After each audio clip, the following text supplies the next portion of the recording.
All right, shalom, shalom. Kahalayim la Yahweh Bashmi Shai Bashmi Kakadash. Double honors to the elders and apostles of Great Millstone who rule well. Salutations to the hopeful elect brothers out there pushing this truth with all diligence and sincerity. Trans YouTube star arrested for allegedly raping his own mother in jail with female inmates. And that's how you know that the society has gone down the toilet, man. You know, and that they have pretty much let in the door for all manners of wickedness with this LGBTQ stuff, man. All right. And what's even sicker is that, not only was this a crime against an elderly woman, they put this rapist in prison with women. So what do you think is going to happen when he gets in there with them? Unless they do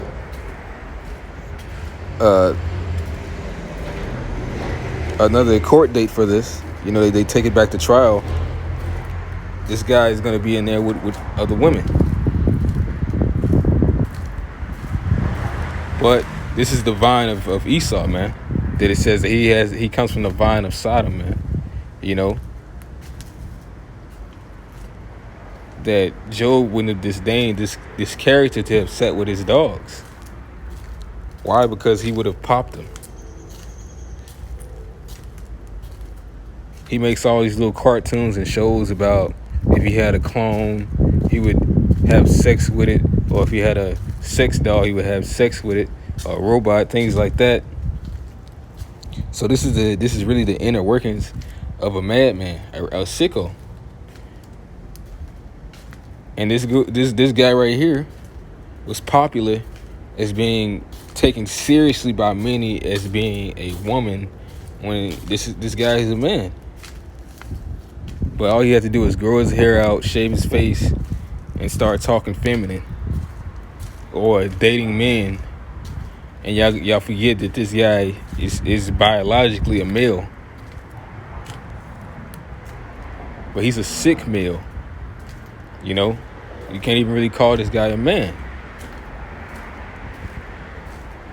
All right.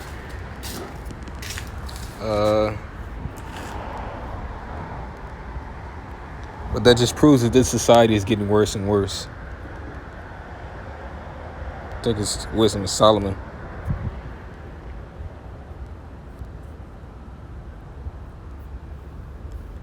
Oh, actually, it's in Jude. But these are some of the things that Lot saw, man. That he saw basically bestiality, incest, homosexuality. And yeah, you had trainees running around too, man. These are the same wicked spirits coming back from all these wicked kingdoms that were down with the sickness. This is Jude chapter 1, verse 7. Actually, let me start at verse 6, because that proves that this is a time of threshing. This is a time of harvest that we're about to come into. The reason why Esau is about to come down with great wrath, and why these people, their wickedness is multiplying it's like, what was that? What the hell did I just see? All right. And it says, and the angels which kept not their first estate, but left their own habitation, it's talking about the Israelites, hath he reserved in everlasting chains under darkness unto the judgment of that great day. And these are the tokens of us coming to the great day, that the wickedness is going to be multiplied. All right. In verse 7, it says, even as Sodom and Gomorrah and the cities about them in like manner, giving themselves over to fornication and going after strange flesh, which that's a strange flesh to uncover the nakedness of your own mother. No matter what you try to wickedly identify as, at the end of the day, he's a male, that's his mother. That's wicked, man. Are set for an example. So this guy's gonna be an example of hellfire that's about to come down. The nuclear destruction is gonna hit this place. This is one of the reasons why, because that's been allowed. This has been allowed in society, man. And it's going to get even more lewd once the society officially starts to deteriorate and crash, where it becomes lawless. It says, are set forth for an example, suffering the vengeance of eternal fire. Likewise, also these filthy dreamers, which is everybody that thinks outside of these scriptures, man. No matter how prominent or eloquent they are in speech, well dressed, or say they could be a good Christian, man, they're still utterly against this Bible, man. And it leads unto this that you see right here. A man committing strange acts with his own flesh, with you're the fruit of her womb, man, and you're committing strange acts. It says, defile the flesh, despise dominion. You tell somebody in this society that's not what that is supposed to be done for, and they despise you for it. And if they had the authority, they would try to kill you for it. You tell a man that he's not supposed to commit incest with his daughter, or that you can't be a child molester, or that or things like that, or that adultery and homosexuality aren't okay in the Bible, then you're looked at as a madman. Because secretly and openly, these people, they identify with that, but they say that you can't judge, and the Bible does not say that. But ultimately it's because they don't want to be told anything from the Father. As Yahweh Bashim Yahushai, our God and Lord, the God of the Hebrew Israelites, he said, the house of Israel will not hearken unto Ezekiel, because they will not hearken unto me. Yahushua said, the world cannot hate you, but me it hates, because I testify that the works thereof are evil. And it says they speak evil of dignities. So you tell these people anything better, they speak evil towards you. Speak evil to you for that, to justify their wickedness, man. And that's ultimately because they're about to be examples of the hellfire. They're down with things like this. It says in the scripture that they have pleasure in unrighteousness. And that's sick to say that this society should still keep on going. Oh, there's just one bad apple. No, y'all have said that all the shit is okay, so you let the door open for everything, man. And the Lord is about to let it eat you up. All right?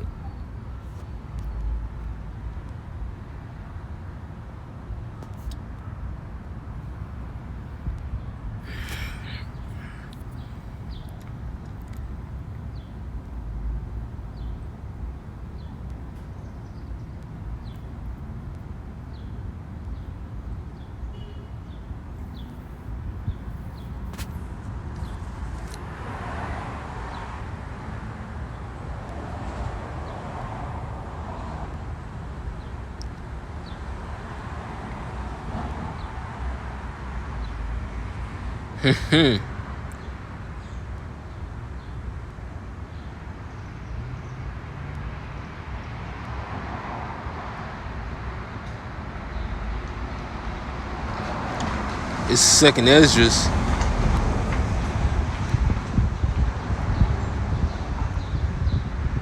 Chapter 4. I'm going to start at verse 26. Then answered he me and said, the more thou searchest, the more thou shalt marvel. For the world hasteth fast to pass away.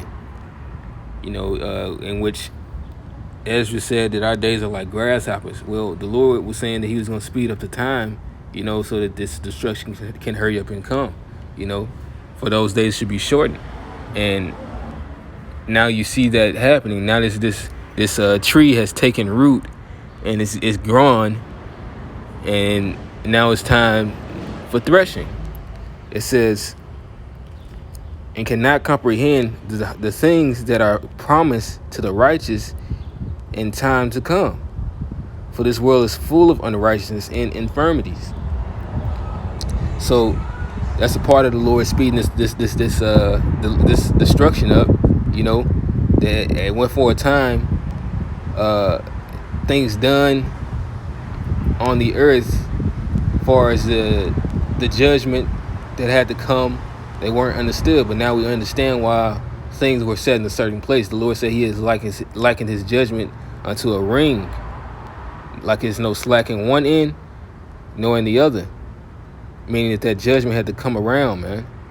You have to wait. It was a set point in time. It was a time circle, if you will, to where everything had to happen at a set point in time. Meaning the Lord couldn't just destroy this land that no man dwelt in, thousands of years ago, without anything having been done, as far as the land being defiled with all manners of wickedness and blood. But now all those things happening, and the Lord is fully justified in coming to do these things. All right. It says, but as concerning the things whereof thou askest me, I will tell thee. For the evil is sown, but the destruction is not yet come. So now we're coming into time where this destruction is about to come. All right, because it's no longer just a seed; it is now a full-grown plant. It says, if therefore that which is sown be not turned upside down, and if the place where the evil is sown pass not away, then cannot it come that is sown with good. For the grain of evil seed hath been sown in the heart of Adam from the beginning, and how much ungodliness hath it brought up until this time, and how much shall it yet bring forth until the time of threshing come. So this is the time of threshing, that you're going to see certain lewd acts like this. You're going to hear about people raping kids in broad daylight, man. You're going to see people eating people in broad daylight. Lies being justified as truth. You're going to see these things because the time of threshing is almost near. It says, ponder now by thyself how great fruit of wickedness the grain of evil seed hath brought forth. Now, it says in times past, man, look how much wickedness has come from us falling from our grace, through the fall of Adam. So how much worse is it going to getting closer to the time where this plant has to be hewn down? All right. And when the ears shall be cut down, which are without number, how great a floor shall they feel? It's talking about the slain of the Lord shall go from one end of the earth even unto the other, with the finale of those nuclear missiles. Then I answered and said, how and when shall these things come to pass? Wherefore are our years few and evil? And he answered me, saying, do not thou hasten above the Most Highest, because we don't know the day, but we know it's very much near. He was getting him the signs and the tokens. When the shit gets really bad, those are going to be the signs that the Lord is coming, because the Lord has to come. It's getting to a point that where the Lord is getting extremely pissed off. It says that it angered the Lord that the judgment went not out, man. For thou haste is in vain to be above him, for thou hast much exceeded. We have to, meaning, we in this flesh, man. We've been into this flesh too long to even understand the ways of the highest. If the angels can't, how can we, man? So we got to just deal with what we've been given. We're going to have to see more shit like this before the end comes. If any of the wicked want to ask us, oh, well, when is God coming back? Well, shit, when y'all keep on doing more wicked shit. When y'all do that enough wicked shit to where he says, all right, that was the final straw, then we know we up out of here, man. But these are the signs and the tokens, man. It says measured out the signs and the times. As a matter of fact, I'm going to get that. This is 2 Ezra chapter 9, verse 1. It says, he answered me then and said, measure thou the time diligently in itself. And when thou seest part of the signs pass, which I have told thee before, then shalt thou understand that it is the very same time wherein the highest will begin to visit the world which he made. And this is, you go on down, it's talking about all the judgments that's going to come when he's getting closer, to show you that he's not down with y'all sickness, man. But with that, I'm going to end this lesson off and give all praises, glory, and honor to Yahweh, Bahashem Yahushai, Bahashem Kakodash, Shalom, and the Bible Ball.